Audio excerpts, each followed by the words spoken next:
Welcome to the Rim Break Rodeo. We hope this video helps. You begin by creating the minimal files and folder layout so your index page can load assets predictably. Once the project folder exists, make one index: HTML and link styles, CSS plus main, JS. Make sure to add a meta charset and viewport tag so browsers render correctly, and set a descriptive title. You're starting with structure before styling. This prevents rework. Next, open index HTML in your editor and prepare to scaffold the HTML skeleton for the page content. You now build the HTML skeleton using semantic tags so screen readers and search engines understand the layout. Start with header and nav, then create a main area with an H1 and sections, followed by a footer.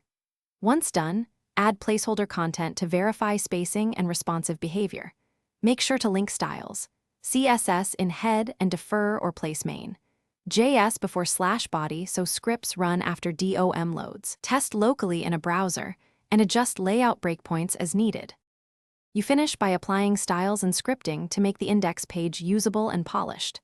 Start with responsive CSS, use grid or flex, set typography, and adjust breakpoints.